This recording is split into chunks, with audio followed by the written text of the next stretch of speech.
cette semaine, en fait, c'était une semaine qui était un peu compliquée pour moi, c'était pas une semaine simple. Et alors que c'était pas simple pour moi déjà, vous savez, parfois quand c'est pas simple pour vous, il y a encore des gens qui viennent vous parler de leur propre semaine qui a l'air encore plus difficile que la vôtre. Et donc du coup, ça vous rajoute encore un fardeau comme si waouh, c'est déjà pas facile pour moi, mais pour lui c'est encore difficile. Et donc vous vous dites, ok, comment on va faire pour que tout ça s'arrange, pour qu'on puisse, pour que lui soit mieux, que moi je sois mieux, qu'on puisse avancer. Et donc il est venu pour m'expliquer comment pour lui, c'était pas compliqué seulement cette semaine, c'est compliqué depuis longtemps. Et bien plus qu'une semaine parce que la conjoncture économique, c'est difficile, etc. Et il s'en sort pas, etc., etc. Et moi, c'était mardi, mercredi. Moi, je vous dis, donc ma semaine déjà à moi était pas facile. Sa semaine à lui est pas facile non plus. Et donc, ça met un peu dans une ambiance un peu morose. Et puis, jeudi, j'ai reçu un appel qui a fait complètement en fait basculer ma semaine. Et quand j'ai reçu en fait cet appel, quand j'ai reçu cette bonne nouvelle, c'est comme si en fait j'ai remercié Dieu parce que tout le reste de la semaine, c'est comme si ça avait été effacé. Comme si les 4 premiers jours de la semaine avaient été effacés juste par un appel que j'ai reçu jeudi dans la soirée. Et en fait, j'ai remercié Dieu parce qu'il n'a pas laissé ma semaine se terminer sans avoir permis qu'elle puisse s'améliorer. Et en fait, ça peut avoir l'air de rien du tout, mais pour moi, en fait, c'était comme un clin d'œil de Dieu. Comme pour dire, en fait, ok, ça a été difficile, mais malgré tout, je te tends une perche, je te tends une branche à laquelle tu peux t'accrocher. Je te tends la main pour que tu puisses t'en sortir, pour que tu puisses te relever. C'était comme en fait pour me dire, la semaine a été difficile, mais je vais pas te laisser terminer la semaine comme ça. Et en fait, c'est un clin d'œil de Dieu que j'ai beaucoup apprécié. Et le fait que Dieu n'ait pas permis que ma semaine se termine comme ça, de la manière dont elle avait commencé, ça m'a enseigné moi-même. Et c'est comme ça en fait que j'ai pensé au thème de la prédication d'aujourd'hui en fait. Parce que ça m'a mis dans la joie, même si le début de la semaine avait pas été bon, j'étais dans la joie, comme si toute ma semaine avait été bonne, comme si le début de la semaine n'était jamais arrivé, comme s'il avait un peu effacé les premiers jours compliqués grâce à ce qui s'est passé le jeudi soir. Et j'ai vraiment, comme je dis, remercié Dieu d'une certaine manière de m'avoir mis à part. Parce que la personne qui m'avait parlé de ses problèmes, lui, sa semaine a continué à être pas bonne. Et donc, je me suis dit, merci Seigneur parce que tu m'as mis à part. Et je crois vraiment que ça fait partie du thème de notre année. Ça fait partie en fait de l'année du jubilé. Durant cette année, Dieu fait la différence. Dieu nous met à part de manière particulière. Parce qu'il y a une différence entre ceux qui fêtent le jubilé. Il y a une différence entre ceux qui s'asseyent à la table du roi, à la table du festin et ceux qui ne s'y asseyent pas. Il y a une différence en fait entre ceux qui se sont assis à la table du roi, comme on dit depuis le début de l'année, et ceux qui choisissent de ne pas s'y asseoir ou ne savent pas que la table du roi est ouverte pour eux avec un bon festin. On va lire un premier passage dans Malachie chapitre 3, versets 14 à 18. Et le thème de la prédication aujourd'hui, c'est juste en fait, Dieu fait la différence. Dieu fait la différence entre nous et ceux qui ne le servent pas, ceux qui ne l'honorent pas. Malachie chapitre 3, versets 14 à 18. Malachie 3, 14 à 18. Vous avez dit, c'est en vain que l'on sert Dieu.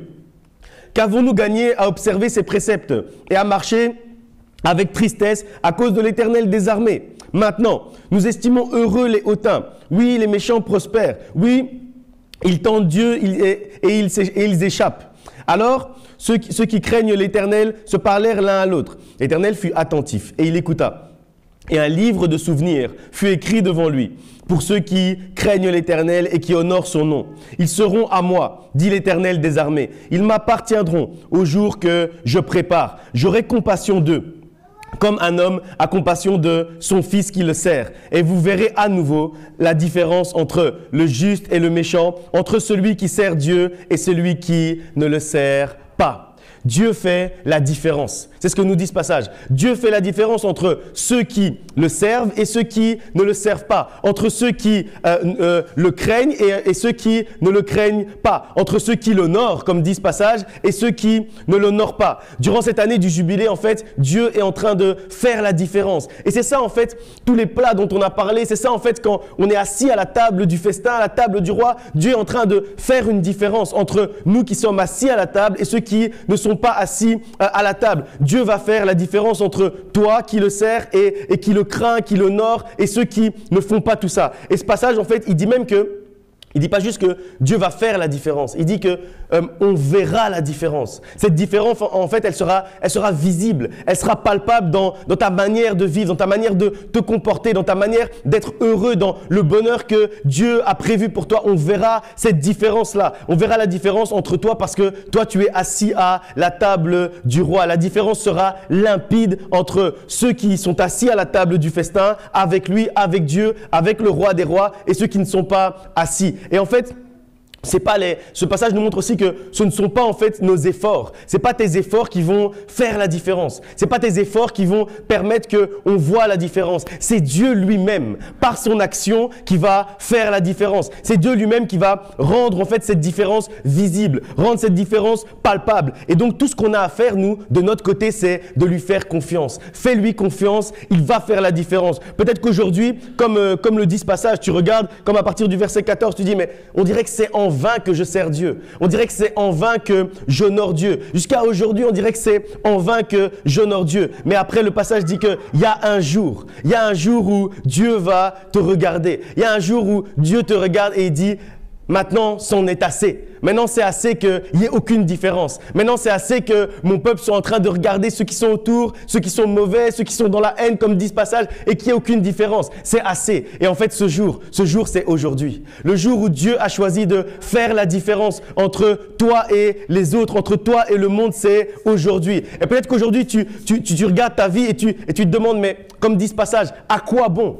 À quoi bon faire ça? À quoi bon marcher sur le bon chemin, marcher sur le chemin que Dieu a tracé pour moi s'il n'y a pas de différence entre moi et les autres? Sache que Dieu est en train de faire la différence. Sache qu'aujourd'hui, Dieu a choisi de commencer à faire la différence. Parce que durant cette année du jubilé, il y aura une différence. Durant cette année du jubilé, la différence sera palpable. Et donc, et la foi. Moi, je proclame que Dieu est en train de te mettre à part. Dieu est en train de nous mettre à part aujourd'hui. Comme dit ce passage, parce que ce passage dit qu'il y a un jour où Dieu se lève. Il y a un jour où Dieu se lève et il proclame qu'on lui appartient au jour qu'il prépare. Ça veut dire qu'il avait préparé déjà ce jour à l'avance. Même quand toi, tu étais en train de te plaindre, de regarder autour de toi et de dire « mais pourquoi ?» Pourquoi il n'y a pas de différence entre ceux qui le servent et ceux qui ne le servent pas? Pourquoi il n'y a pas de différence entre ceux qui l'honorent et ceux qui ne l'honorent pas? Le passage dit que Dieu avait déjà préparé ce jour. Et ce jour, c'est aujourd'hui. Le jour que Dieu avait préparé pour faire la différence entre ceux qui le servent et ceux qui ne le servent pas. Ceux qui l'honorent et ceux qui ne l'honorent pas. Ceux qui le craignent et ceux qui ne le craignent pas. Il l'avait déjà préparé à l'avance. Et ce jour, c'est aujourd'hui. Alors,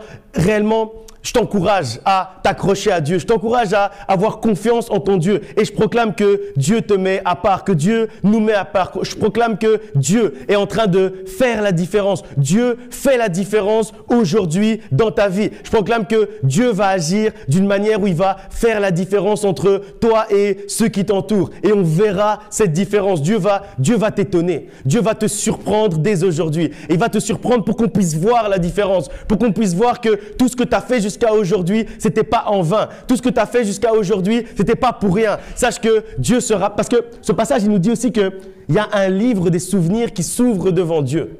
Au jour qu'il a préparé, il y a un livre de souvenirs qui s'ouvre devant Dieu. Ça veut dire qu'en fait, même quand parfois on voit pas l'impact de ce qu'on fait directement, même quand parfois on voit pas en fait les raisons, on voit pas les fruits directement de ce qu'on est en train de faire. En fait, au jour qu'il a préparé, et le jour qu'il a préparé, c'est aujourd'hui. Au jour qu'il a préparé, le livre du souvenir s'ouvre devant lui. Et quand le livre du souvenir s'ouvre devant lui, là, il y a toutes tes prières qui sont écrites. Là, il y a en fait tout ce que tu as demandé à Dieu qui est écrit. Là, il y a en fait toutes tes bonnes actions qui sont écrites. Là, il y a en fait toutes les fois où tu t'es agenouillé devant ton Dieu. Toutes les fois où tu as pleuré devant ton Dieu. Toutes les fois où c'était difficile. C'est écrit dans le livre de souvenirs. Et à un moment donné, le livre de souvenirs s'ouvre devant Dieu. Et quand le livre de souvenirs s'ouvre devant lui, à ce moment-là, il dit, à cause de tout ce que je lis dans le livre de souvenirs, je vais faire la différence. Et aujourd'hui, le livre des souvenirs est en train de s'ouvrir devant Dieu.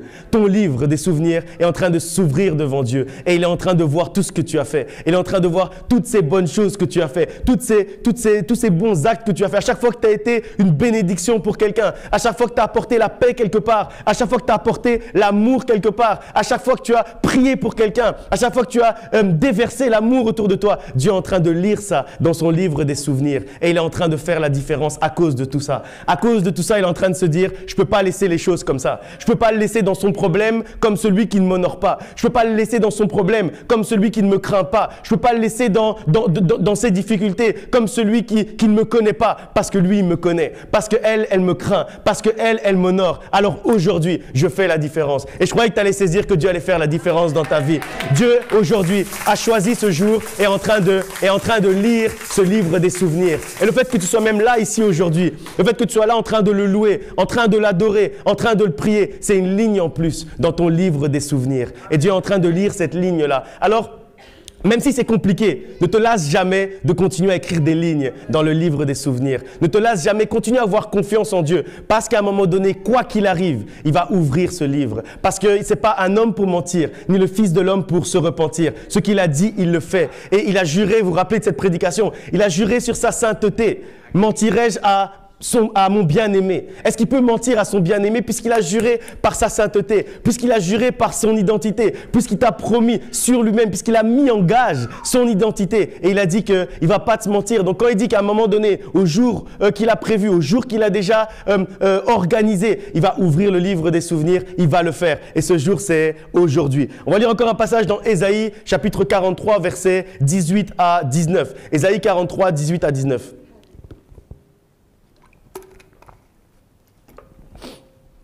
Ne pensez plus aux événements passés et ne considérez plus ce qui est ancien. Voici, je vais faire une chose nouvelle, sur le point d'arriver. Ne la connaîtrez-vous pas? Je mettrai un chemin dans le désert et des fleuves dans la solitude. Ce passage, en fait, il nous parle de ce que Dieu est en train de faire. Et j'aime bien, en fait, qu'il dit d'abord, voici, je vais faire une chose nouvelle. Comme si on parle d'un futur, un futur qui peut être lointain. Mais après, il rajoute, sur le point d'arriver. Ça veut dire qu'en fait, il y a une certaine soudaineté dans ce passage. Ça veut dire qu'en fait, quand on dit qu'il va faire une chose nouvelle, mais elle est sur le point d'arriver. Ça veut dire qu'en fait, ce n'est pas un futur lointain, c'est un futur proche, c'est un futur présent, c'est maintenant en fait, parce que c'est sur le point d'arriver. Donc ça veut dire qu'il ne faut pas que tu lâches. Il ne faut pas que tu arrêtes d'avoir confiance en ton Dieu. Il ne faut pas que tu arrêtes d'écrire des phrases dans le livre des souvenirs parce que c'est sur le point d'arriver. Parce que le moment où Dieu va faire la différence entre toi et ceux qui ne le craignent pas, c'est sur le point d'arriver. C'est maintenant. Et donc, ne te relâche pas. Ne relâche pas ta confiance. Ne relâche pas ta fidélité. Ne relâche pas ta foi. Parce que c'est maintenant que Dieu est en train d'agir. C'est maintenant que Dieu est en train de faire la différence. Dieu nous dit dans ce passage que il veut faire une chose nouvelle, qui est sur le point d'arriver. Mais il pose aussi une question après ça. Après, il demande, ne la connaîtrez-vous pas? Donc, ça veut dire que c'est possible qu'il fasse une chose nouvelle dans notre vie, qu'une chose nouvelle soit en train d'arriver dans notre vie, qui soit en train de faire la différence entre nous et ceux qui ne l'honorent pas, et ceux qui ne le servent pas, et ceux qui ne le craignent pas, mais que nous, on ne le voit pas. Et c'est pour ça qu'en fait, il pose cette question. Il dit, je vais faire une chose nouvelle, mais est-ce que toi, tu vas la connaître? Est-ce que toi, tu seras dans les bonnes conditions pour connaître cette chose nouvelle que je suis en train de faire dans ta vie? Ça veut dire que parfois, Dieu fait des choses dans notre vie, mais on ne les connaît pas. Mais on ne sait pas en fait qu'il est en train de faire quelque chose. On ne sait pas en fait qu'il a déjà débloqué la situation, mais nous on continue à rester dans cette mauvaise situation. On continue à rester dans le problème parce qu'en fait on n'ouvre pas les yeux, parce qu'en fait on perd confiance, parce qu'en fait on n'a plus la foi, parce que nos yeux spirituels en fait se ferment. Et c'est pour ça que j'aime bien dans la Bible quand on nous pose des questions, parce que ça nous remet nous-mêmes en question. Et donc quand on dit qu'il va faire une chose nouvelle, qui est sur le point d'arriver, ne la connaîtrez-vous pas? Et après, il dit, je mettrai un chemin dans le désert. Comme pour nous dire en fait que la chose nouvelle, en fait, c'est pas la question. La chose nouvelle, elle va arriver. Le miracle, en fait, c'est pas la question. Le miracle, il va arriver. La solution à ton problème, c'est pas la question. La solution va arriver. Mais en fait, la question, c'est est-ce que tu vas connaître ce miracle? Est-ce que tu vas vivre ce miracle? Est-ce que tu vas être dans des conditions qui vont te permettre de vivre ce miracle-là? Donc, ça veut dire que c'est possible que le miracle arrive, mais que tu n'en fasses pas partie. Il est possible que tu ne fasses pas partie de ton propre miracle. Et ce serait dommage. Ce serait dommage que tu ne fasses pas partie de ton propre miracle. Il est possible qu'on vive cette chose nouvelle qu'il va faire, mais il est également possible qu'on ne la vive pas ou qu'on passe à côté du miracle que Dieu avait déjà opéré dans notre vie. Dieu va mettre un chemin dans le désert. Ça, c'est une certitude, c'est ce qu'il a dit. Mais la question, c'est est-ce que toi, tu vas marcher sur le chemin pour sortir du désert ou est-ce que tu vas rester dans le désert? Parce qu'en fait, quand il dit « je mets un chemin dans le désert », ça veut dire on est dans un problème, Dieu met devant nous une solution. Mais est-ce qu'on va marcher sur le chemin de la solution ou est-ce qu'on va s'obstiner à rester dans le désert parce qu'on manque de confiance en Dieu, parce qu'on manque de foi, parce qu'on manque de fidélité envers lui? Dieu va mettre devant nous un fleuve. Mais la question c'est, est-ce que tu vas te positionner pour être abreuvé par ce fleuve ou est-ce que tu vas rester dans la partie aride? Et donc là, en fait, le point, en fait, c'est juste la confiance qu'on met en notre Dieu. Donc, pour connaître, en fait, cette chose nouvelle, il y a des conditions à remplir. Il faut, en fait, qu'on soit de ceux qui plaisent à Dieu, de ceux qui craignent Dieu, de ceux qui honorent Dieu, de ceux, en fait, qui servent Dieu, de ceux qui ont confiance en Dieu. Et donc, en fait, maintenant qu'on sait que Dieu va faire la différence, c'est ce qu'on a lu dans Malachie. Maintenant qu'on sait que, on vient de lire que Dieu va faire une chose nouvelle et c'est certain. On peut se demander en fait quelles sont les conditions, quelles sont les caractéristiques qu'on doit avoir pour qu'on puisse en fait vivre cette chose nouvelle que Dieu est en train de placer devant nous. Quel type de chrétien Dieu veut qu'on soit pour pouvoir en fait vivre cette vie-là? Quelle église Dieu veut qu'on soit pour qu'on puisse vivre cette vie-là? Comment est-ce être cette église justement? Comment être ce chrétien qui honore Dieu? Comment être ce chrétien avec qui Dieu fait la différence et qui fait la différence? Comment être cette église qui fait la différence? Et dans Apocalypse, en fait, on nous parle des différentes églises. On nous parle des différentes églises auxquelles l'ange de l'Éternel est venu à parler et a fait des reproches. Mais il y a une église qui est intéressante. On va prendre un cas particulier d'une de ces églises, l'église de Philadelphie. On va lire Apocalypse chapitre 3, versets 7 à 11. Apocalypse 3, versets 7 à 11.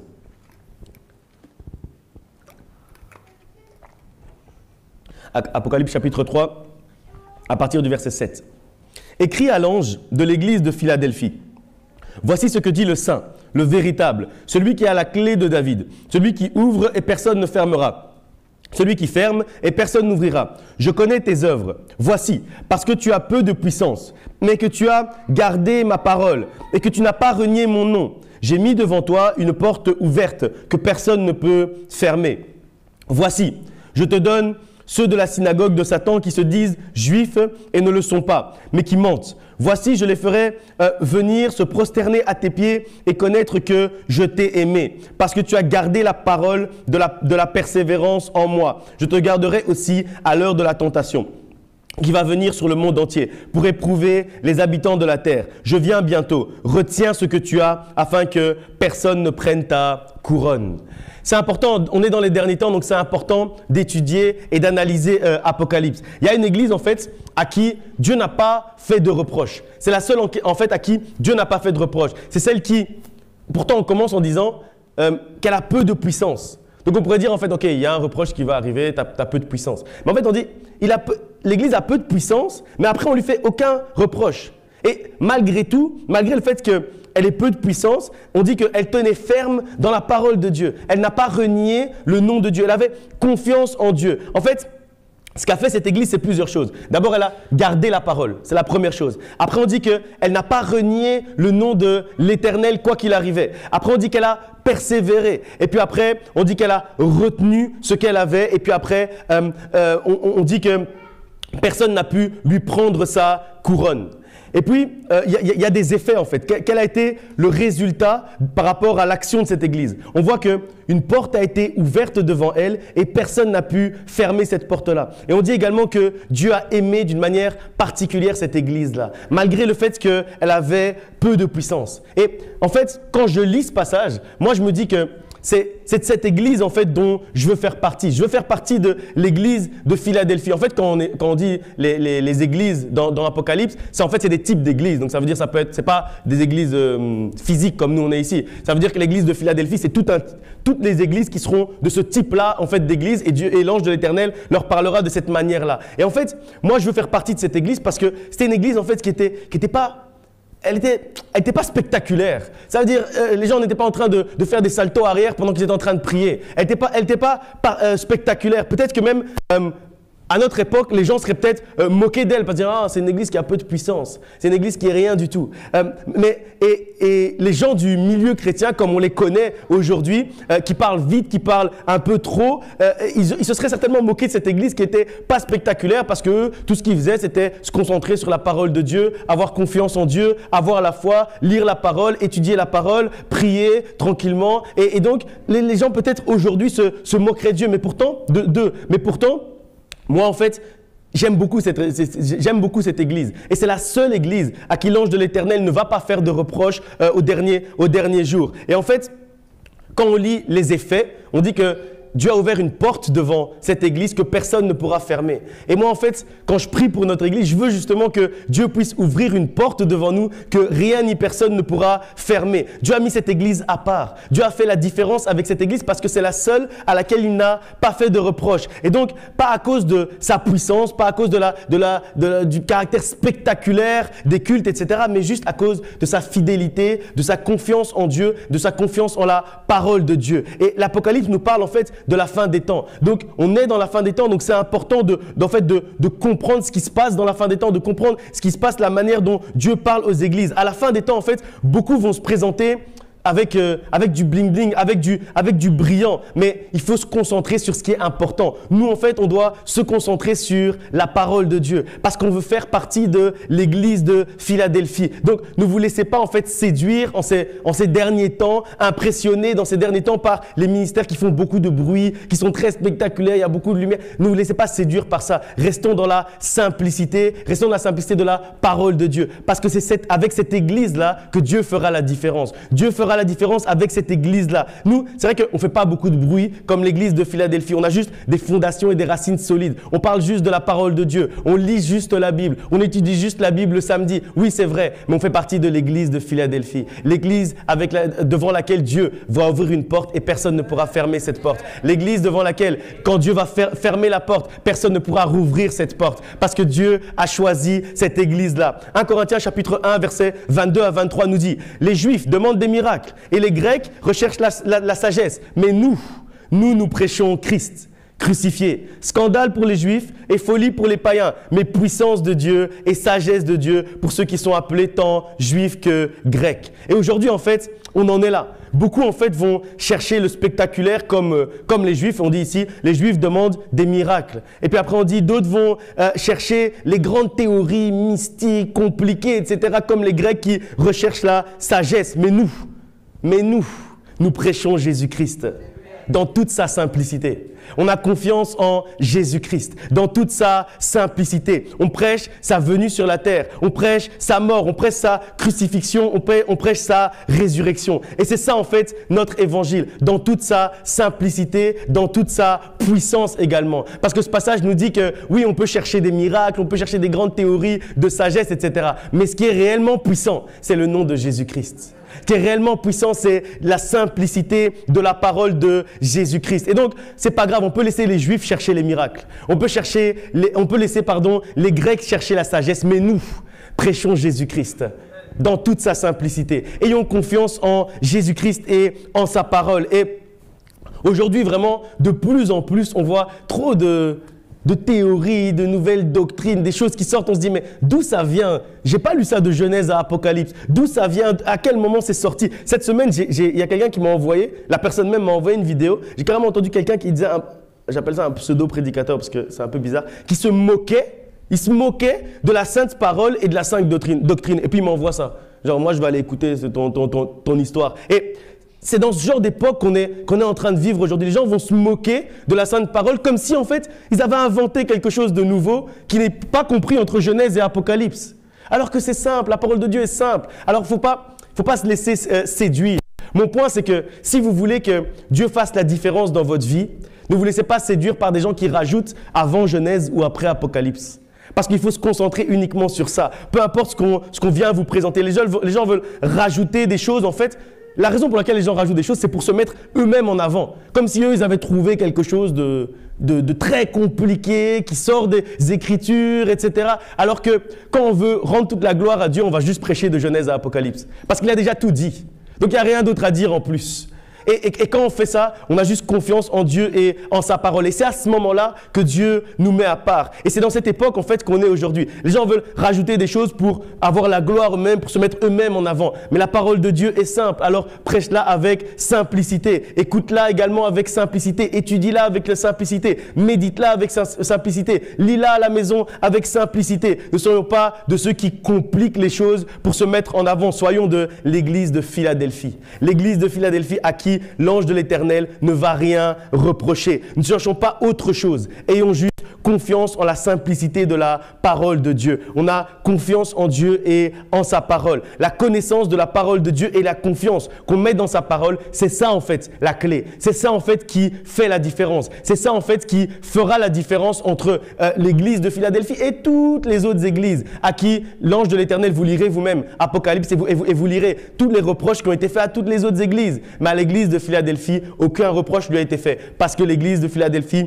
a fait la différence avec la sainte parole, avec la parole dans sa simplicité également. Et donc, c'est comme ça en fait que Dieu va faire la différence. C'est ce qui fait la différence, c'est ce qui fait que Dieu va nous mettre à part. Et c'est vrai que j'ai pas dit que c'est facile. C'est pas toujours facile de faire confiance à Dieu. C'est pas toujours facile de faire confiance en la parole de Dieu. Mais c'est ce qui va nous mettre au final à part. C'est ce qui va permettre que Dieu puisse faire la différence. On va lire un passage dans Luc chapitre 8, versets 22 à 25. On va parler de certaines difficultés qu'on peut éprouver quand on essaye de faire confiance à Dieu, quand on essaye de faire confiance à sa parole et à la sainte parole simple. Luc chapitre 8, versets 22 à 25.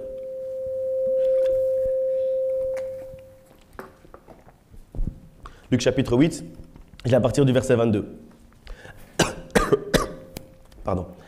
Un jour, Jésus monta dans une barque avec ses disciples. Il leur dit, « Passons de l'autre côté. » Et ils partirent. Pendant qu'ils naviguaient, Jésus s'endormit. Un tourbillon fondit sur le lac. La barque se remplissait d'eau et ils étaient en péril. Ils s'approchèrent et le réveillèrent en disant « Maître, maître, nous périssons !» S'étant réveillé, il menaça le vent et les flots qui s'apaisèrent et le calme revint. Puis il leur dit « Où est votre foi ?» Saisis de frayeur et d'étonnement, ils se dirent les uns aux autres « Quel est donc celui-ci qui commande même le vent et l'eau et à qui ils obéissent ?» Ce passage, en fait, il nous montre une des difficultés parfois de faire confiance à Dieu. Parfois, en fait, c'est pas facile. Et j'ai pas dit que c'était facile de faire confiance à Dieu à tout moment. Quand il y a un problème qui est devant nous, comme dans ce cas-là, quand il y a une tempête qui est devant nous, c'est pas spécialement facile de faire confiance en Dieu. Quand on dit sincèrement et avec le cœur, de tout notre cœur, que c'est pas facile à dire. Seigneur, je te fais confiance. Seigneur, je te laisse diriger. Seigneur, je te laisse toute la place. Parce que ça veut dire en fait qu'on lui abandonne tout le contrôle de notre vie. Et que même quand il y a une tempête, on doit accepter que peut-être on ne le voit pas agir directement, que peut-être on le voit, on a l'impression qu'il est en train de dormir, comme dit ce passage. On doit accepter ça, parce qu'à un moment donné, il va se lever et il va calmer la tempête. Même quand les situations commencent à s'empirer, comme la mer qui se déchaînait à ce moment-là dans le passage qu'on vient de lire,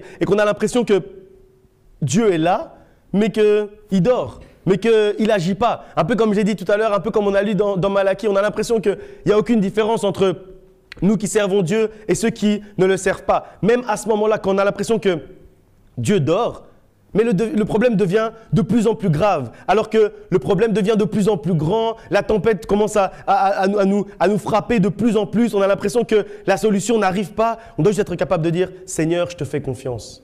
Je continue à te faire confiance parce que je sais ce que tu as dit et je sais que tu ne renies pas ta parole. Parce que je sais que tu m'as dit que ce ne serait pas facile mais que je verrai la ligne d'arrivée. Tu m'as dit que ça ne va pas être facile mais je vais avoir la victoire. Alors je continue à te faire confiance. C'est dans ces moments-là en fait, quand c'est difficile, quand la tempête monte, c'est à ce moment-là en fait qu'on doit justement continuer à redoubler de confiance, à faire encore plus confiance à Dieu, faire encore plus confiance en sa parole. Et c'est ça en fait qui fera que Dieu va faire la différence. Être capable de dire Seigneur, je te fais confiance et j'investis mon temps dans notre relation. J'investis mon temps dans notre communion. Je continue à prier encore plus parce que je te fais confiance. Je continue à te louer encore plus, à te remercier. Même si je ne vois pas encore la solution, je continue à te remercier. Parce que quand on peut faire ça, quand on peut faire cet acte de foi, qu'est-ce qui arrive? C'est que, en fait, comme l'exemple qu'on vient de lire maintenant, Dieu se lève. À un moment donné, il se lève et il va calmer la tempête. Et comme il est écrit dans Job, Dieu se lève toujours le dernier. J'avais déjà prêché sur ça. Dieu se lève toujours le dernier. Donc quand on dit qu'il se lève et il calme la tempête, il n'y a plus aucun vent qui peut relancer la tempête après ça. Donc si aujourd'hui tu te sens comme les disciples qui sont dans la barque est en train de tanguer dans tous les sens. Si tu te sens comme ça aujourd'hui parce que le problème est en train de te faire voyager de gauche à droite, sache qu'à un moment donné, Dieu va se lever, il va calmer calmer la tempête. Et quand il se lève et qu'il calme la tempête, peu importe qui va souffler, peu importe le vent qui va souffler, la tempête ne peut jamais être relancée. Donc aie confiance, à un moment donné, Dieu va se lever. Même si ça te semble difficile aujourd'hui, fais juste confiance à Dieu. Parce que quand il va se lever, il va menacer la tempête. Et j'aime bien en fait l'image du fait de dire que Dieu a menacé la tempête. Parce que ça veut dire en fait, si on fait un parallèle entre la tempête et notre problème, ça veut dire en fait que quand Dieu se lève, l'image qu'on doit voir, c'est que il se lève et il menace notre problème. Il le menace, ça veut dire, il lui dit, si tu restes là, voilà ce qui va t'arriver. Jésus-Christ a menacé la tempête. Comme s'il a dit à la tempête, si tu t'arrêtes pas maintenant, voilà ce qui va t'arriver. Si tu ne t'arrêtes pas maintenant, tu ne vas plus jamais souffler de vent parce qu'il est capable de dire ça. Si l'eau n'arrête pas de venir dans la barque maintenant, je vais assécher le lac à ce moment-ci. En fait, il menace notre problème. Il le menace et lui dit, si tu n'arrêtes pas, si tu ne sors pas maintenant de la vie de mon fils, si tu ne sors pas maintenant de la vie de ma fille, voilà ce qui va t'arriver. Tu ne vas plus jamais exister. Dieu menace ta difficulté. Dieu menace ton problème. Dieu menace ta maladie. Et quand Dieu les menace, ils se calment parce qu'ils n'ont pas le choix, parce qu'eux-mêmes, ils ont peur de ce qui pourrait leur arriver. C'est en ce Dieu-là que tu dois avoir confiance. Quand on comprend en fait l'identité de notre Dieu, quand on comprend qui est Dieu, quand on comprend la manière dont il parle, quand on comprend qu'en fait là, il n'a pas demandé à la tempête de s'arrêter. Il a menacé la tempête. Et de la même manière dans ta vie, il ne va pas demander à ton problème de partir. Il va menacer ton problème avec force et avec puissance. Et ton problème n'aura pas d'autre choix si ce n'est que de quitter ta vie. Parce qu'en fait, Dieu le menace. Et il n'a pas de choix parce que lui-même, il a peur. Ton Dieu, en fait, c'est celui qui est capable de menacer ton problème et ton problème se calme. Peu importe la gravité du problème, même si ça ressemble à une tempête, Dieu peut menacer la tempête. Et c'est en ce Dieu-là, en fait, qu'il faut que tu aies confiance aujourd'hui. Donc si aujourd'hui, au cœur de ton problème, tu es capable de dire « Seigneur, je te fais confiance », sache qu'aujourd'hui, Dieu va se lever et il va menacer ta tempête. Et au moment où il va menacer, il n'y a plus aucune option. Il n'y a plus aucune option si ce n'est que la tempête se calme. Sache que Dieu va se lever en ce jour pour faire la différence, pour mettre un terme à ton problème, pour dire à ta tempête de s'arrêter maintenant. Même si ta tempête semble trop forte, même si ta tempête semble trop grande, sache qu'elle n'est pas plus grande que celui qui est capable de la menacer. Et il va la menacer aujourd'hui. Dis-toi un peu, Seigneur, menace mon problème. Dis un peu du Seigneur, menace mon problème. Seigneur, menace ma difficulté. Seigneur, menace ma maladie. Menace cette situation qui est compliquée. Et aie confiance. Quand tu dis ça, tu dois dire avec confiance. Et tu es certain que Dieu est en train de menacer ton problème. Que Dieu est en train de menacer cette situation. Que Dieu est en train de menacer cette difficulté. Parce que si lui, il menace, sache que la tempête qui est en train de passer dans ta vie, qui est en train de souffler sur ta vie, va s'arrêter dès maintenant. Et c'est ce que je proclame sur ta vie. On va lire encore un passage dans Matthieu chapitre 14, verset 22 jusqu'au verset 34. Matthieu 14, verset 22 à 34.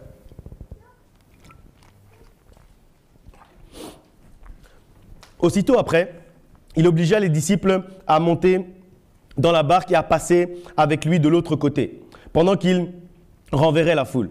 Quand il l'eut renvoyé, il monta sur la montagne pour prier à l'écart. Et comme le soir était venu, il était là seul. La barque, déjà au milieu de la mer, était battue par les flots, car le vent était contraire.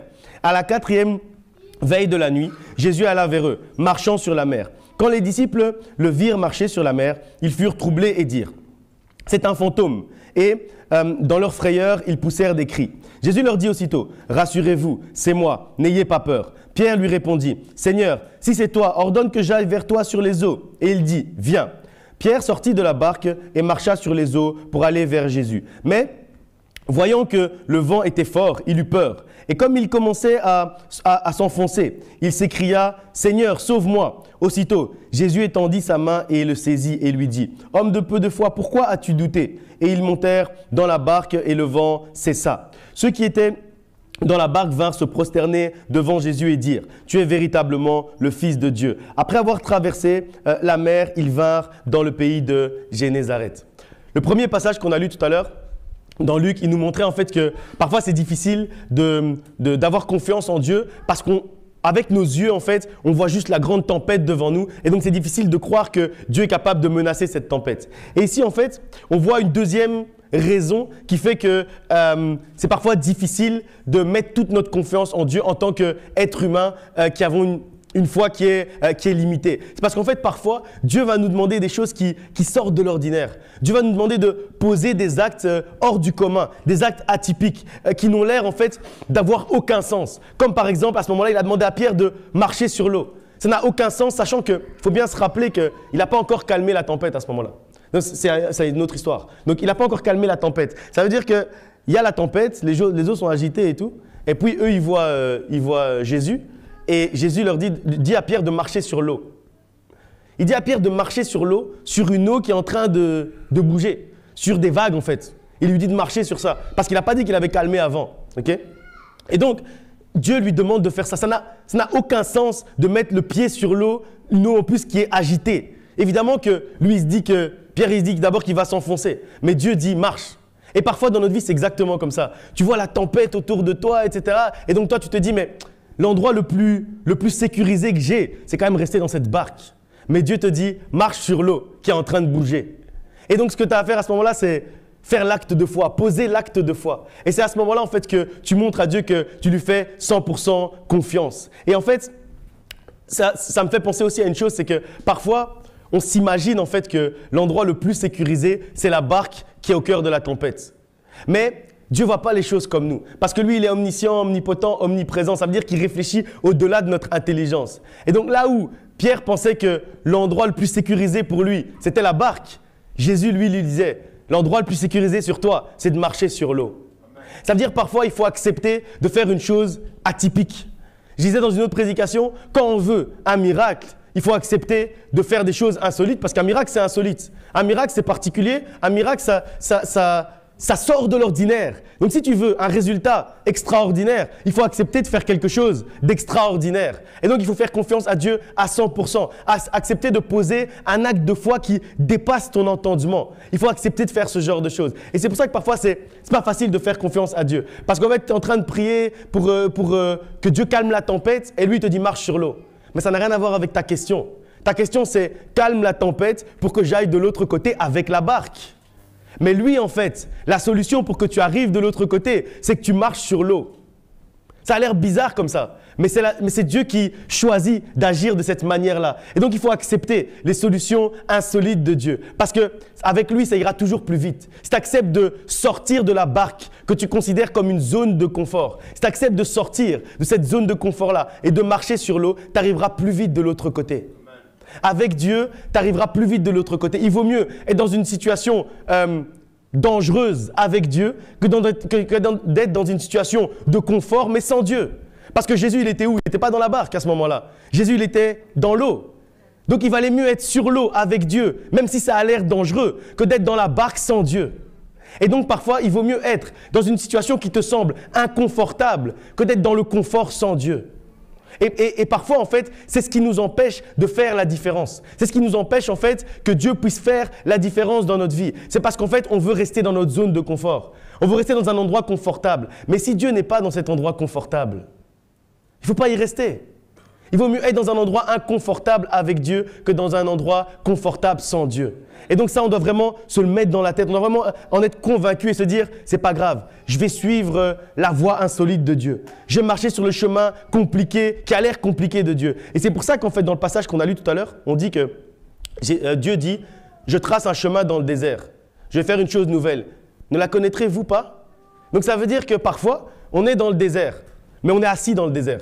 Et donc, c'est un peu confortable quand même si c'est du sable, on est assis dans le sable, c'est un peu confortable. Et Dieu trace un chemin devant nous. Mais ce chemin, il faut marcher. Il faut faire un peu d'effort, il faut quand même se mettre un peu en déséquilibre. Quand on marche, on est un peu en déséquilibre et tout. Et parfois, on regarde le chemin et on se dit, mais en fait, je suis bien en fait dans le désert, ça va. Je vais mourir bientôt puisque j'ai rien à boire. J'ai pas d'eau. Mais 1 ou 2 jours, je vais être confortable pendant que je serai dans le désert.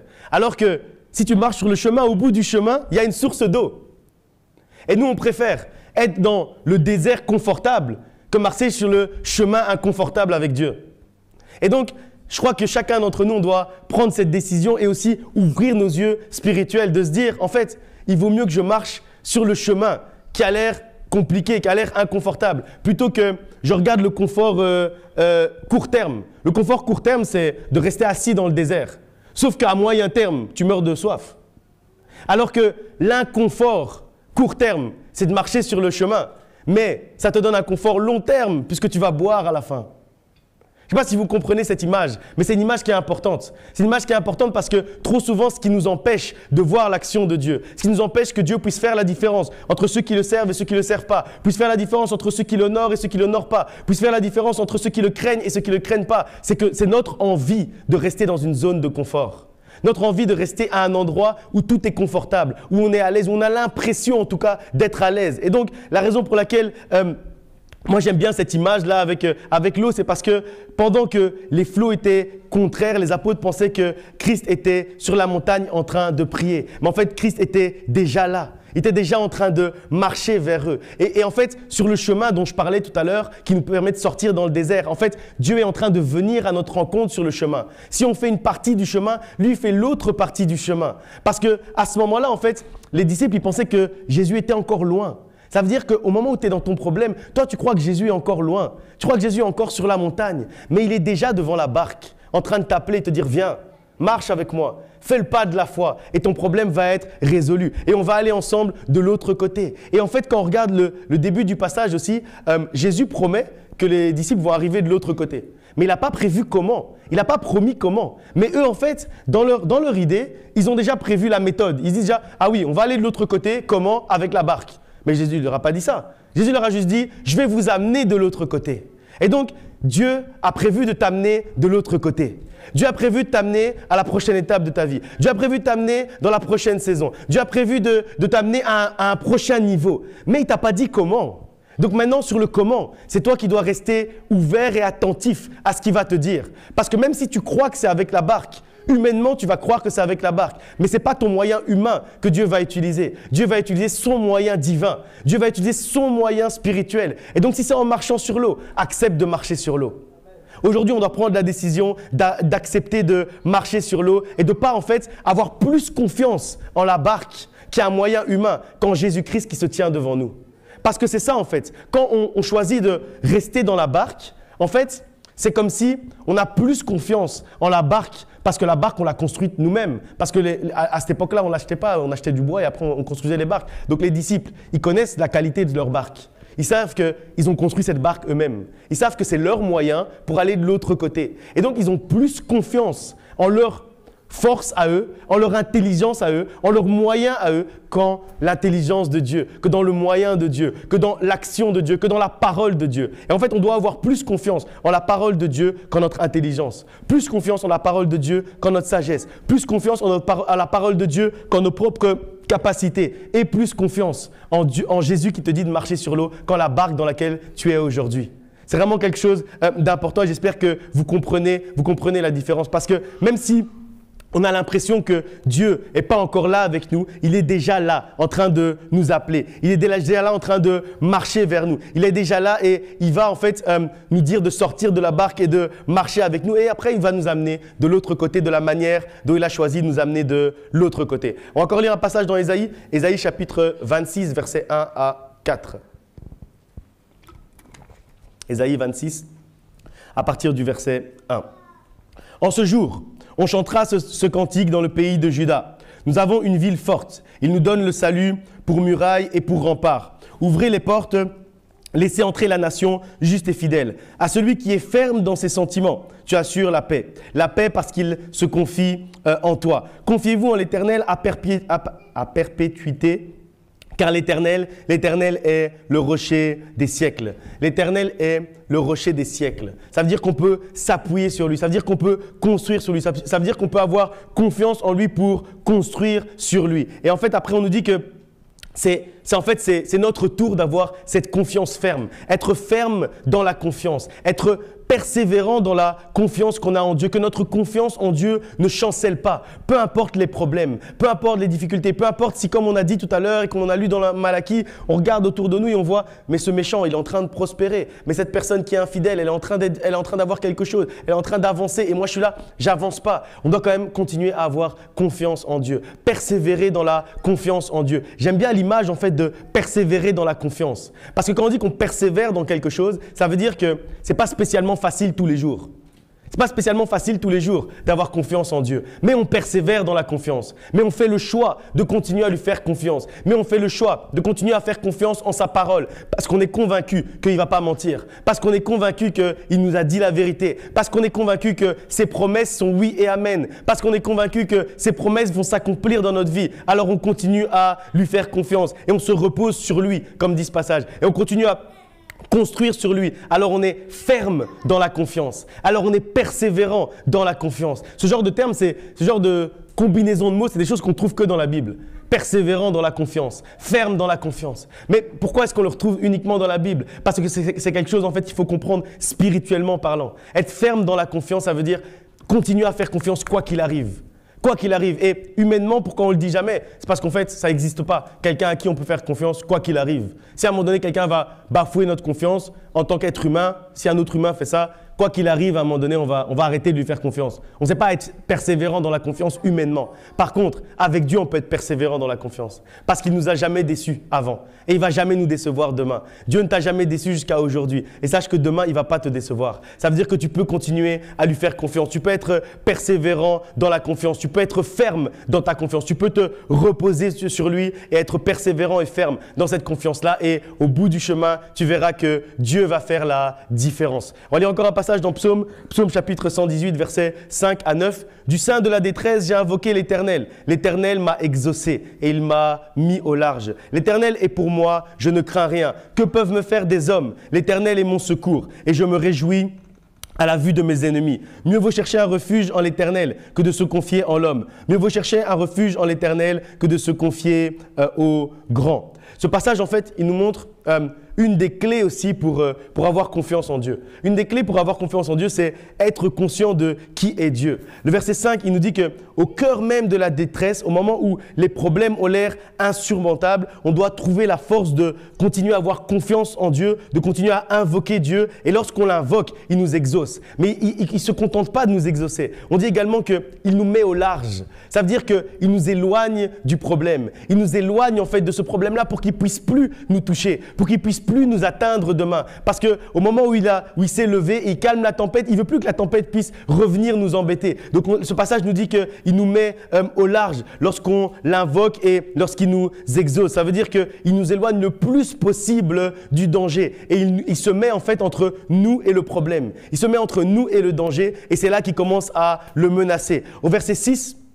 la raison pour laquelle le psalmiste peut dire « Que peuvent me faire les hommes ?» C'est parce qu'il est conscient de qui est son Dieu. Il est conscient que l'Éternel est pour lui et que personne ne peut être contre lui. Et parce que l'Éternel des armées est avec lui, il nous dit qu'il ne craint rien. Et si tu veux avoir réellement cette confiance en ton Dieu, qui sera au-dessus des craintes, au-dessus des peurs, au-dessus des inquiétudes, en fait, il faut prendre conscience de qui est avec toi. En qui, en fait, tu mets ta confiance. Et pour ça, on revient à la parole de Dieu. On revient à connaître la parole de Dieu. On revient à l'église de Philadelphie. Pourquoi est-ce que l'église de Philadelphie était ferme dans la parole de Dieu? Pourquoi est-ce qu'ils étaient fermes dans la confiance? Parce qu'en fait, ils étudiaient la parole de Dieu. Parce qu'ils connaissaient la parole de Dieu. Parce qu'ils connaissaient l'identité de Dieu qui nous est révélée dans la parole de Dieu. Et c'est pour ça qu'ensuite, au verset 7, il va même pouvoir aller jusqu'à dire « Je me réjouis à la vue de mes ennemis ». C'est le niveau de confiance qu'on doit avoir en Dieu. Se réjouir à la vue des problèmes. C'est-à-dire que si un problème commence à pointer le bout de son nez, tu commences à rire, tu dis mais tu sais que la solution est déjà là. Tu sais que Dieu va déjà faire quelque chose. Même si la tempête commence à se lever, le vent commence à arriver, tu sais que Dieu va calmer la tempête. Donc tu ris même. Et ce passage, il dit que David se réjouit à la vue des ennemis. Tu dois arriver à ce niveau de confiance en ton Dieu et en sa parole et en ce qu'il te dit et en la vérité. C'est-à-dire que tu te réjouis à la vue du problème. Un problème est en train d'arriver, tu te réjouis déjà de la solution que Dieu est en train d'amener. Un problème est en train d'arriver, tu te réjouis déjà du miracle de Dieu pour résoudre ce problème-là. Et je trouve ça vraiment, vraiment fort. Imagine un peu que tu puisses te réjouir à la vue du problème. Imagine un peu que tu puisses dire la même chose que dans ce psaume, que tu puisses dire « Je me réjouis à la vue des problèmes. Je me réjouis à la vue des factures. Je me réjouis à la vue des examens. Je me réjouis à la vue de la maladie. Je me réjouis à la vue des problèmes financiers. Parce que je sais que Dieu est en train d'arriver. Parce que je sais que l'Éternel est en chemin et qu'il va déjà me délivrer. Et donc, j'imagine déjà comment je vais me réjouir. J'imagine déjà comment je vais louer Dieu quand ce problème va être résolu. Si aujourd'hui, tu es dans une tempête, imagine déjà la manière dont tu vas te réjouir quand Dieu va calmer la tempête. Imagine déjà la manière dont tu vas fêter quand Dieu va trouver la solution à ton problème. Imagine déjà ce que tu vas faire quand Dieu va te guérir de cette maladie qui te ronge. Imagine déjà ça et commence déjà à te réjouir à l'avance. Et j'aime bien aussi les versets 8 et 9 quand on dit que peu importe qui peut nous proposer un refuge, le refuge de Dieu est plus sûr.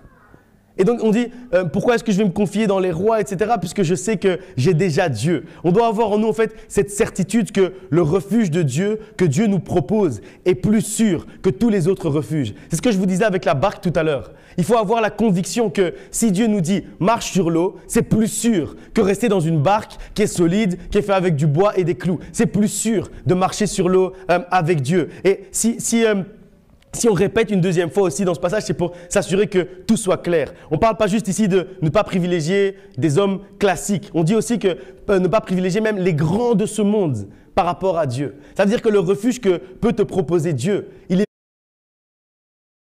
Si je n'étais pas sûr de voir la bonté de l'Éternel sur la terre des vivants. Et puis on met 3 petits points comme si… Quelle serait ma vie? Quelle serait ta vie? Quelle serait notre vie si on n'était pas sûr qu'on allait encore voir la bonté de l'Éternel ici sur la terre? Et c'est ça en fait qui nous donne la confiance en Dieu. C'est parce qu'on sait que ses bontés se renouvellent chaque jour. C'est parce qu'on sait en fait que chaque jour il se pose la question quelle bonté je vais pouvoir faire dans sa vie. Et c'est pour ça en fait que ça nous donne la confiance. Si on n'avait pas en nous cette certitude, si tu n'as pas encore en toi cette certitude, aujourd'hui il faut que tu construises cette certitude, que tu vas encore voir sur la terre des vivants la bonté de l'Éternel. Sur cette terre ici. Ça veut dire que c'est pas seulement que tu ne vas pas seulement espérer dans le bonheur de la vie éternelle. Ici, ce passage nous dit que ici, sur la terre des vivants, tu vas encore voir la bonté de Dieu. Ici, sur la terre des vivants, tu vas encore voir la joie. Ici, sur la terre des vivants, tu vas encore vivre l'amour. Ici, sur la terre des vivants, tu vas encore vivre la paix. Ici, sur la terre des vivants, tu vas encore vivre la bonne santé. Ici, sur la terre des vivants, tu vas encore être heureux.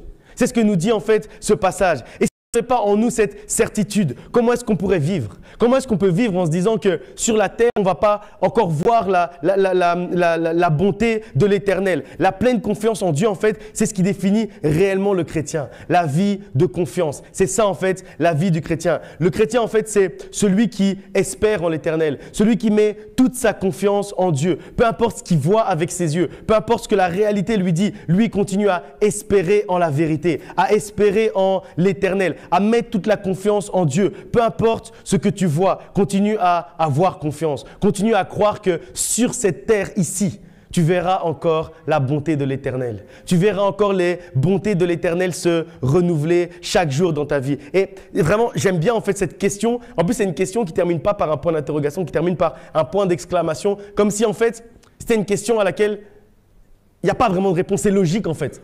En fait, c'est logique de se dire, mais qu'est-ce que je pourrais devenir si je n'espérais pas encore voir la bonté de Dieu sur la terre des vivants? Je crois que chaque fois que tu as envie de te décourager, chaque fois que tu sens que c'est compliqué, que tu ne sais pas si tu dois encore faire confiance à Dieu ou pas, faire confiance à la parole de Dieu ou pas, quand le découragement arrive, pose-toi la question, qu'est-ce que l'être humain peut devenir s'il n'est pas certain de voir encore la bonté de Dieu dans sa vie? S'il nous manque en fait cette pleine confiance, cette certitude, cette assurance, c'est vraiment compliqué de tenir. Comment est-ce qu'on peut encore marcher? Comment est-ce qu'on peut encore parler? Comment est-ce qu'on peut encore se lever le matin s'il nous manque cette espérance? Comment trouver encore l'énergie d'avancer? Et c'est pour ça qu'aujourd'hui, on doit demander à Dieu de nous remplir de cette espérance, qu'on verra encore la bonté de Dieu sur la terre des vivants. Parce qu'en fait, la confiance en Dieu, c'est notre carburant. La confiance en Dieu, c'est ce qui nous permet d'avancer. Parce que, comme on a vu avec les disciples, c'est la confiance qui a permis à Pierre de marcher sur l'eau. Mais dès qu'il a arrêté de faire confiance, il a commencé à couler.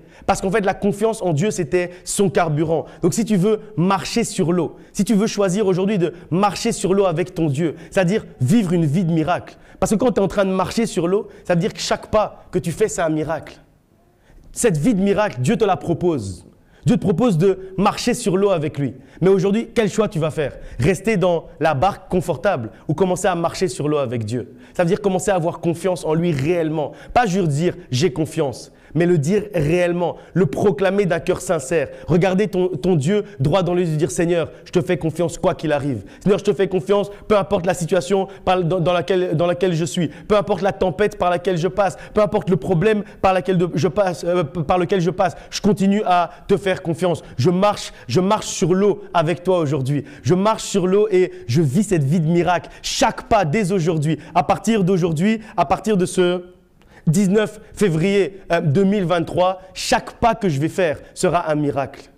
Chaque pas dans ma vie sera un miracle parce qu'aujourd'hui, je sors de la barque. Aujourd'hui, on va sortir de la barque ensemble. Dis-le à toi-même. Aujourd'hui, je sors de la barque et je marche sur l'eau. Aujourd'hui, chaque pas, chaque acte que je pose, c'est un miracle. Chaque chose que je fais aujourd'hui, c'est un miracle. Aie confiance en celui qui dit un mot et la chose s'accomplit. Sache en qui tu as confiance. Tu as confiance dans le roi des rois, l'Éternel des armées, celui qui dit un mot et la chose s'accomplit. Le prince de la paix, celui qu'on appelle le Narcisse de Saron, El Shaddai, le Dieu Tout-Puissant. C'est celui en qui tu as confiance. C'est la manière dont Dieu veut faire la différence avec toi, au travers de la confiance. Au travers de la confiance que tu vas lui donner, au travers de la confiance que tu vas lui accorder. C'est comme ça en fait que Dieu va faire la différence entre ceux qui l'honorent et ceux qui ne l'honorent pas. C'est comme ça que Dieu va faire la différence entre ceux qui le craignent et ceux qui ne le craignent pas. C'est au cœur de la confiance. C'est avec ce carburant que Dieu va faire la différence. Parce que c'est ça en fait la différence. Quand les gens vont voir que tu es en train de marcher sur l'eau et qu'eux sont dans une barque, ils vont voir la différence. Quand ils vont voir ta vie de miracle dans laquelle tu es, la vie de miracle dans laquelle tu es, la vie d'extraordinaire dans laquelle tu es, la vie spirituelle dans laquelle tu es, la vie surnaturelle dans laquelle tu es, alors qu'eux sont juste dans une barque. Ils sont sur l'eau dans une barque, il n'y a rien d'extraordinaire. Toi, tu es sur l'eau en train de marcher. Et c'est ce que Dieu veut pour toi aujourd'hui. Et c'est ça en fait la différence. La différence visible dont on parlait dans Malachie, c'est en fait la différence entre celui qui marche sur l'eau et celui qui est dans la barque. Alors aujourd'hui, tu as le choix. Dieu met devant toi deux choix. Marcher sur l'eau et être dans la barque. On va se lever, on va prier. Ceux qui ont fait le choix de marcher sur l'eau, on va prier et proclamer qu'à partir d'aujourd'hui, on va marcher sur l'eau. Sache que si jusqu'à maintenant, tu te demandais pourquoi tu ne vois pas la différence entre toi et ceux qui honorent Dieu, sache que même si jusqu'à maintenant, tu ne voyais pas la différence, aujourd'hui, en ce jour, Dieu va faire la différence. Parce que si tu commences à marcher sur l'eau, la différence sera évidente, la différence sera limpide, la différence sera claire. Même si ça t'a découragé, on va prier pour que Dieu enlève ce découragement et qu'il te remplisse d'espérance, qu'il te remplisse de confiance, que tu reprennes espoir, que Dieu te redonne cette confiance même si tu l'as perdue. Quand cette année, tu puisses marcher sur l'eau et qu'on voit la différence entre celui qui marche sur l'eau et celui qui est dans la barque. Prions ensemble. Père éternel, Dieu de gloire,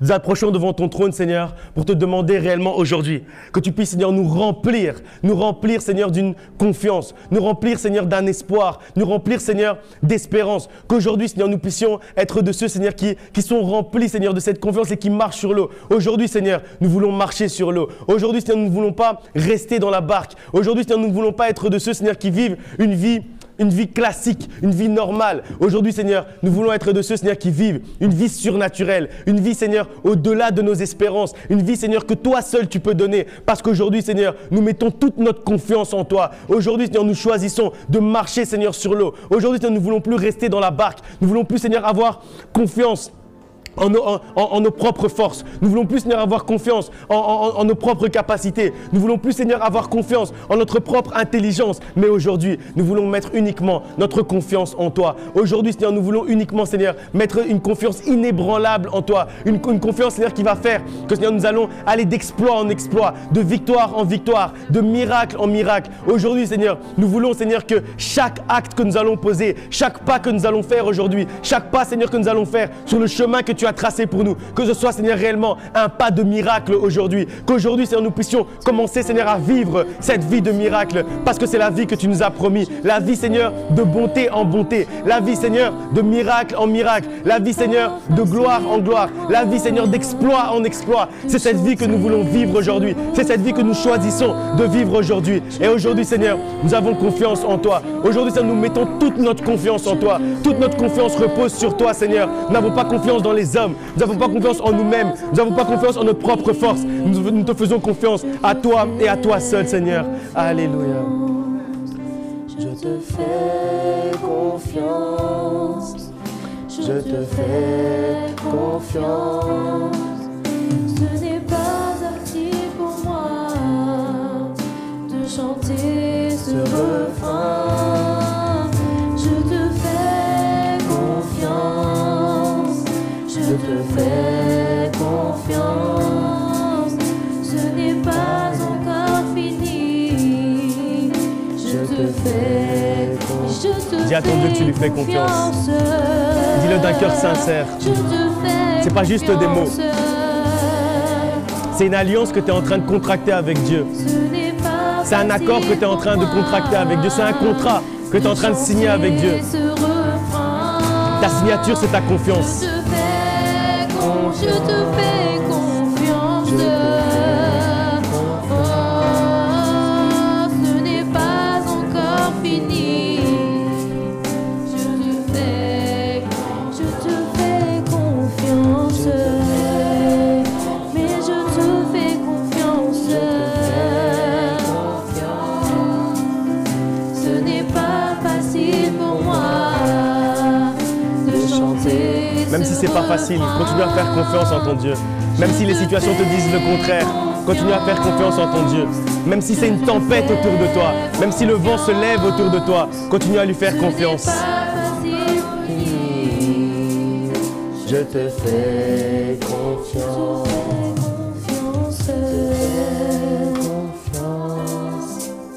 Je te fais confiance. Ce n'est pas facile pour moi de chanter ce refrain. Je te fais confiance. Je te fais confiance. Ce n'est pas encore fini. Je te fais confiance. J'ai à cœur de prier particulièrement pour une catégorie de personnes. Parce que comme on l'a lu dans Malachie au tout début, dans l'introduction, le peuple de Dieu était en fait aigri, il était un peu, il avait mal au cœur, il était triste en fait de voir que ceux qui étaient autour d'eux, ils avaient l'impression qu'ils ne servaient pas Dieu, qu'ils étaient mauvais, etc. Mais ils prospéraient. Et en fait, c'est vrai que c'est quelque chose qui peut nous faire mal. C'est quelque chose qui peut nous toucher de voir que ceux qui sont autour de nous, qui ont l'air de tout faire mal, ils sont en train de prospérer. Et j'aimerais juste que si tu es passé par des situations, des tempêtes, des difficultés qui ont fait qu'aujourd'hui, tu te sens peut-être un peu abattu, un peu découragé, tu manques un peu d'espoir. Mets juste la main sur ton cœur et on va prier ensemble pour que Dieu puisse remettre cette confiance en toi, pour que Dieu puisse remettre cette espérance en toi, que Dieu puisse remettre cet espoir en toi, que Dieu puisse maintenant effacer en fait toutes ces blessures, que Dieu puisse guérir les blessures de ton cœur parce que ça blesse le cœur. Et sincèrement, je crois que chacun d'entre nous, moi-même, je suis déjà passé par ce genre de situation où tu regardes autour de toi, tu te dis mais comment c'est possible que lui, il avance? Avec tout ce qu'il fait de mal, comment c'est possible qu'il avance? Et moi, je suis là, je stagne. Et je crois que ça, d'une certaine manière, ça touche notre cœur. D'une certaine manière, en fait, ça blesse notre cœur. Et aujourd'hui, Dieu veut guérir ce genre de blessure-là. Dieu veut guérir ton cœur. Si tu as eu cette impression, mets juste ta main sur ton cœur et on va prier ensemble.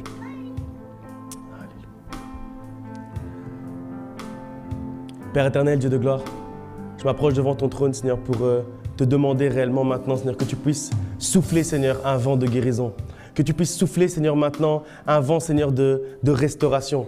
Que maintenant, Seigneur, au moment où on est en train de prier, que ton vent, Seigneur, puisse souffler. Que le vent, Seigneur, de la guérison puisse souffler maintenant. Que le vent, Seigneur, de la guérison des cœurs puisse souffler maintenant. Si, Seigneur, les situations de notre vie nous ont amenés, Seigneur, à perdre espoir parfois, à manquer de confiance en toi parfois. Réellement, Seigneur, maintenant, je te demande, Seigneur, de toucher, Seigneur, le cœur de quelqu'un. Maintenant, Seigneur, je proclame, Seigneur, que ta main, Seigneur, guérisseuse, ta main, Seigneur, qui nous guérit, est en train, Seigneur, de toucher le cœur de quelqu'un maintenant. Localise, Seigneur, la blessure. Localise, Seigneur, la difficulté, Seigneur, qui nous a blessés. Et maintenant, Seigneur, efface-la. Efface, Seigneur, cette blessure. Cicatrise, Seigneur, maintenant le cœur de quelqu'un. Touche maintenant, Seigneur, le cœur de quelqu'un. Nous avons confiance en toi. Remplis quelqu'un maintenant d'espoir. Remplis quelqu'un maintenant d'espérance. Remplis quelqu'un maintenant de confiance. Que maintenant, Seigneur, au moment où nous sommes en train de prier, que tu puisses réellement, Seigneur, guérir le cœur de quelqu'un. Que demain, nous ne puissions plus regarder la vie des autres, mais que demain, nous puissions uniquement, Seigneur, regarder vers toi. Garder les yeux fixés sur toi. Comme quand Pierre était en train de marcher sur l'eau. Quand il a réussi à marcher sur l'eau, c'est parce qu'il gardait les yeux fixés sur Jésus-Christ. Parce qu'il ne regardait plus la barque. Que Seigneur, nous ne puissions plus regarder la barque des autres, mais que nous puissions uniquement maintenant fixer nos regards, fixer nos yeux uniquement sur Jésus-Christ. Fixer nos yeux uniquement sur toi. Garder les yeux, Seigneur, fixés sur toi et uniquement maintenant marcher avec toi. Faire les pas de la foi. Marcher, Seigneur, maintenant et que nos cœurs soient guéris. Que le cœur de quelqu'un soit guéri. Je proclame maintenant la guérison des cœurs au nom de Jésus-Christ.